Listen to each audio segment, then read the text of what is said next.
ఓం శాంతి. ఈనాటి ఈ జ్ఞానసుధ కార్యక్రమానికి ప్రేక్షకులందరికీ స్వాగతం.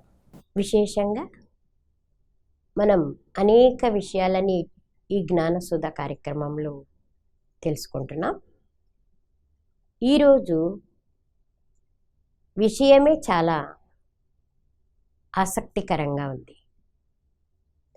ఆరోగ్యకరమైన పోటీ అనగా సకారాత్మకమైన పోటీ. నిత్య జీవితంలో మనమందరం పోటీ చేసే మనస్తత్వాన్ని అయితే కలిగి ఉన్నాం.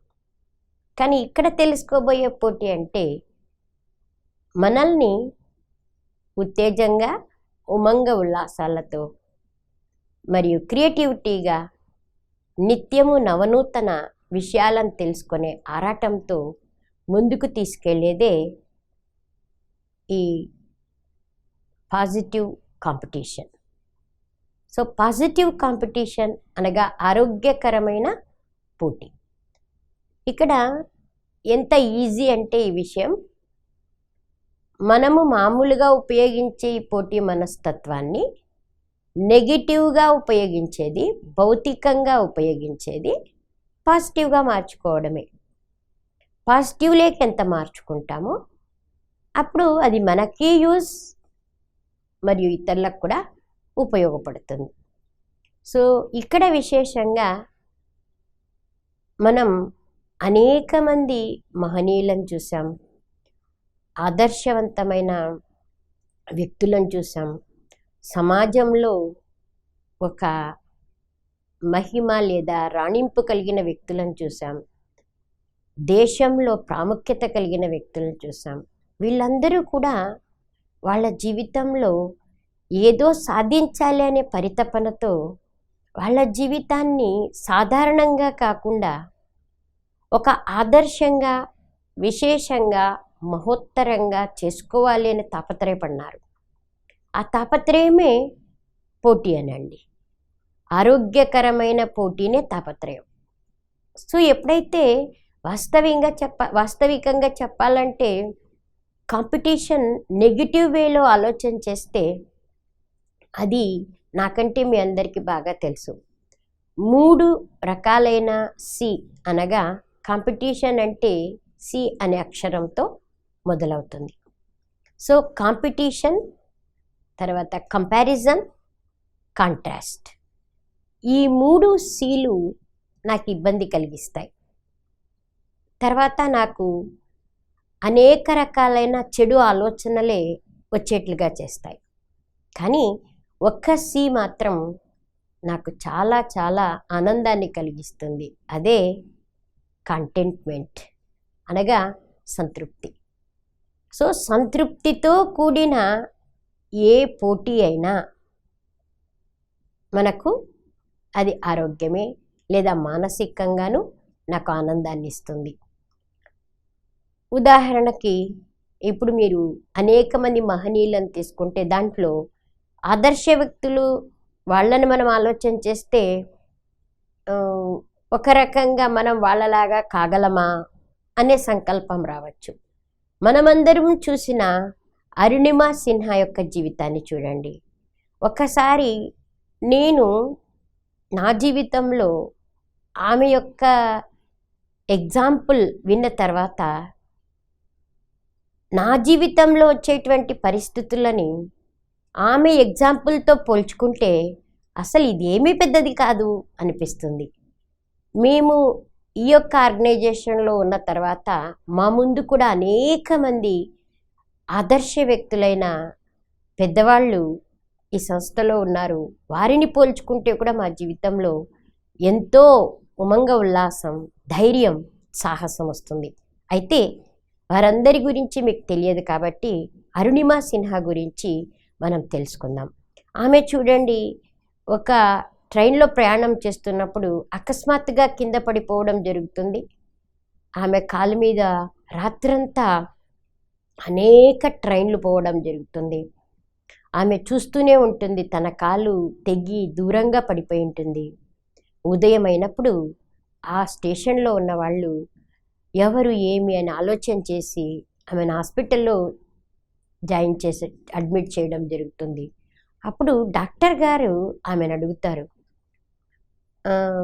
ఏమ్మా నీకు లక్ష్యం ఏముంది, ఈ కాలు అవసరమా, ఎట్లా, ఏమి, అన్ని విషయాలు అడిగినప్పుడు ఆమె ఏమంటుందంటే, నేను మీరు ఈ కాల్ పెట్టడం ద్వారా నా లక్ష్యం ఏమిటంటే నేను హిమాలయ పర్వతాలని ఎక్కాలి, నేను పర్వతాలు ఎక్కే దాంట్లో నంబర్ 1 మహిళగా కావాలి అనేటువంటి లక్ష్యం ఉంది నాకు అని ఆ డాక్టర్కి చెప్పంగానే డాక్టర్కి ఆశ్చర్యం అయిపోతుంది. కాలు ఇరిగిపోయిన సిచ్యుయేషన్ ఏమి, ఆ సమయంలో ఆమెలోని ఆ ధైర్యం, ఆ క్రియేటివిటీ, ఆ లక్ష్య సాధన, ఆ పరితపన ఏమి, డాక్టర్కి ఆశ్చర్యమై డాక్టర్ చాలా హెల్ప్ చేసి ఆమె కాలుని సరిచేయడం జరుగుతుంది. ఆమె తన జీవిత లక్ష్యాన్ని చేరుకోవడం జరుగుతుంది. సో ఆ విధంగా మన జీవితంలో ఆ వ్యక్తిని మనం ఎప్పుడైతే పోటీగానే తీసుకోండి, లేదా ఒక ఆదర్శంగా తీసుకోండి, ఎన్నే పరిస్థితులు రాని, ఏమే రాని, ఆ ధైర్యాన్ని, ఆ సాహసాన్ని, ఆ క్రియేటివిటీని, ఆ లక్ష్యాన్ని వదలకుండా ఆ లక్ష్య సాధన వైపు మనం నిరంతర కృషి చేస్తూ వెళ్తామంటే అప్పుడు మనం మన లక్ష్యాన్ని చేరుకోగలుగుతాం. మనొక చిన్న ఎగ్జాంపుల్ మనం తెలుసుకుందాం. మీరందరూ హనీ బీన్ చూసి ఉంటారు, తేనెటీగ. తేనెటీగ ఎలా ఉంటుంది? సదా నిరంతరము కృషి చేస్తుంది. సెకండ్ థింగ్, సదా మకరందాన్ని గ్రహిస్తుంది. సో తేనెటీగలాగా మన లైఫ్ కావాలి, నిరంతరము కృషి చేయాలి. రెండవది మకరందాన్ని గ్రహించాలి. ఇక్కడ మకరందం అంటే ఏమిటి అంటే అందరిలో ఉన్న మంచిని గ్రహించాలి, అందరిలో ఉన్న సద్గుణాలను గ్రహించాలి, విశేషతలను గ్రహించాలి. ఎప్పుడైతే నేను వారిలో ఉన్న విశేషతని గ్రహిస్తే, చూడండి ఒక్కసారి ఆలోచన చేయండి, మోహన్ దాస్ కరమ్చంద్ గాంధీ మహాత్మా గాంధీగా ఎలా కాగలిగినాడు? కేవలం 2 గుణాలు, ఒకటి సత్యం, రెండవది అహింస. మనము మన జీవితంలో ఆలోచన చేస్తే అహింసతో ఇంటిలో ఉండే వాళ్ళతో కూడా గెలవలేము. కానీ మహాత్మా గాంధీజీ బ్రిటిష్ వాళ్ళు ఎవరైతే అన్ని రంగాలలోనూ నైపుణ్యం కలిగి ఉన్నారో అలాంటి వ్యక్తులకే ఆలోచన కలిగించేట్లుగా చేయగలిగినాడు. కేవలం సత్యము, అహింస. సో ఒక్క 2 గుణాలతో మహాత్ములుగా, మహనీయులుగా కాగలిగినారు. ఈ విధంగా ఎంతోమంది మహనీయులు ఉన్నారు. రవీంద్రనాథ్ ఠాగూర్ని తీసుకోండి, దేశభక్తి. మరియు స్వామి వివేకానందని తీసుకోండి, దృఢత్వం, పట్టుదల. సో ఈ విధంగా నా జీవితంలో కూడా ఎప్పుడైతే నా లక్ష్యాన్ని చేరుకోవాలి అంటే ఒక మంచి గుణం, భలే పోటీ చేసే మనస్తత్వమే కానివ్వండి, దీన్ని నేను సకారాత్మకంగా తీసుకున్నప్పుడు, మంచి వాళ్ళని ఆదర్శంగా నేను తీసుకున్నప్పుడు, ఫలానా వ్యక్తి సమాజంలో అభివృద్ధి అయిన వ్యక్తి కావచ్చు, లేదా ఆధ్యాత్మికంలో అభివృద్ధి అయిన వ్యక్తి కావచ్చు, ఎవరైనా కానీ ఒక వ్యక్తిని ఆదర్శంగా తీసుకొని మనం మన జీవితంలో కూడా వారు చేసినటువంటి విషయాల్లో మనము మంచితనంగా పోటీ చేసినాము అంటే వారు చేసిన దృఢత్వం కావచ్చు, పట్టుదల కావచ్చు, నిరంతర కృషి కావచ్చు, లేదా అందరిలో ఉండే మంచిని గ్రహించే గుణం కావచ్చు. ఈ విధంగా మనం ప్రతి ఒక్కరిలోని మంచిని గ్రహించే గుణాన్ని అలవర్చుకోవాలి అంటే మొట్టమొదట గుణగ్రాహక దృష్టి, గుణగ్రాహక బుద్ధి ఉండాలి. గుణగ్రాహక దృష్టికి మనందరము సాధారణంగా, సర్వసాధారణంగా మాట్లాడుతూ ఉంటాము.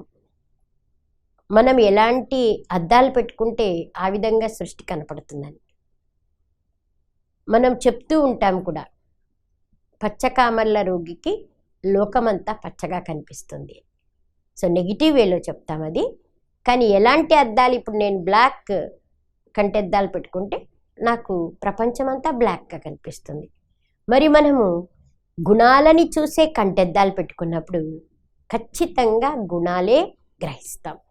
గుణాలను ఎప్పుడు చూడగలం అంటే మనందరికీ తెలుసు, ఈ సృష్టినే చాలా విచిత్రమైనది, అద్భుతమైనది మరియు యునిక్. ఈ ప్రపంచంలో ఎంతమంది జనాభా ఉంటే అంతమంది, 750 కోట్ల మంది జనాభా ఉంటే 750 కోట్ల మంది యొక్క అభిరుచులు వేరువేరు, హెయిర్ స్టైల్స్ వేరువేరు, ఫింగర్ స్టెప్స్ వేరువేరు, అన్నీ వేరువేరుగా ఉన్నాయి. అందరిలో ఉండే విశేషతలు వేరువేరు. ఒక్కసారి మనం ఏ పరిసరాల్లో ఎవరితో మనం ఎక్కువ సమయం గడుపుతూ ఉంటామో వారిలోని మంచితనాన్ని గ్రహిస్తూ పోయినాము, మనం మంచిని ఇతరులకు పంచుతూ పోయినాము. అందుకే చూడండి, పెద్దవాళ్ళు అంటారు, నేను ఈరోజు మంచి చేస్తే రేపు నాకు మంచి జరగబడుతుంది. సో మంచి చేయాలంటే మంచి చూడాలి. సో మంచి చూడాలి, మంచి గుణగణాలను గ్రహించాలి. అప్పుడే నా జీవితంలో అభివృద్ధి లేదా ఉత్తమ జీవితంగా కాగలుగుతుంది. కనుక మనం ఈరోజు మన జీవితంలో ఉమంగ ఉల్లాసాలతో సదా కొత్తదనాన్ని, సదా క్రియేటివిటీగా, ఎవరిలో ఏదున్నా, మనం ఏ విధంగా ఇప్పుడు సమాజం ఏర్పడిందంటే తొందరగా ఇతరులో ఉండే అవగుణాలు నాకు కనిపిస్తాయి, మంచి గుణం కనపడదు. ఎందుకు ఆ విధంగా అంటే మీ అందరికీ తెలుసు, బలహీనమైన దృష్టికి బలహీనతలే కనిపిస్తాయి. ఎప్పుడైతే మన దృష్టి లేదా దృక్కోణాన్ని మార్చుకున్నప్పుడు ఆటోమేటిక్గా అందరిలో ఉండే మంచే నాకు కనిపిస్తుంది.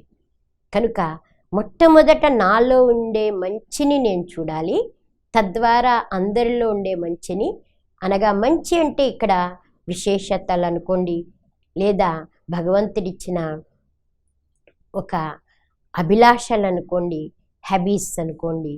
ఆ విధంగా మనం ఎప్పుడైతే మన జీవితంలో మంచి పద్ధతిలో మంచి రకంగా ఆలోచన చేస్తూ పోతాము, మంచి చూస్తూ పోతాము, మంచి వాళ్ళ యొక్క సహవాసం చేస్తూ పోతాము, ఆదర్శంగా తీసుకుంటాము, అప్పుడు మనం ఎంతో ముందుకెళ్ళగలుగుతాం మరియు ఆదర్శులుగాను కాగలుగుతాం. కనుక పోటీ మనస్తత్వం చాలా మంచిది, కానీ సకారాత్మక పోటీని మనం ఎప్పుడైతే నేర్చుకుంటామో, దేనిలోనైనా తీసుకోండి, ఆరోగ్యంలో కావచ్చు, లేదా ఫిజికల్ ఫిట్నెస్లోనైనా కావచ్చు, ఏ రంగంలో రాణించాలన్నా సకారాత్మక పోటీ. నకారాత్మక పోటీ మనం అందరూ చేస్తాం, కానీ సకారాత్మకంగా చేసినప్పుడు మన మనస్సు ప్రశాంతంగా ఉంటుంది.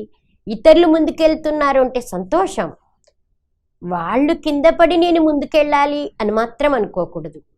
వాళ్ళు ముందుకెళ్తూ నేను కూడా ముందుకెళ్ళాలి, వాళ్ళను ముందుకు తీసుకెళ్ళాలి అనేటువంటి విచార దృక్పథం మనలో ఎప్పుడైతే ఉంటుందో అప్పుడు మనం ఆదర్శంగాను కాగలుగుతాం మరియు ఇతరులను కూడా ముందుకు తీసుకెళ్ళే వాళ్ళుగా అవుతాం. కనుక మన జీవితంలో సకారాత్మకమైన పోటీని పెంచుకునే పద్ధతిని నేర్చుకుందాం. అన్ని రకాలుగా పోటీ చేద్దాం.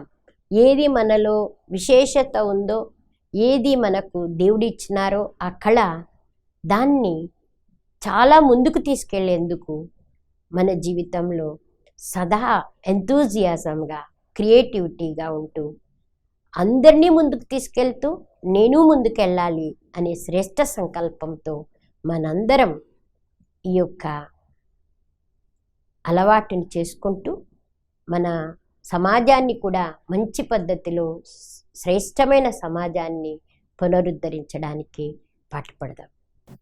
ఓం శాంతి.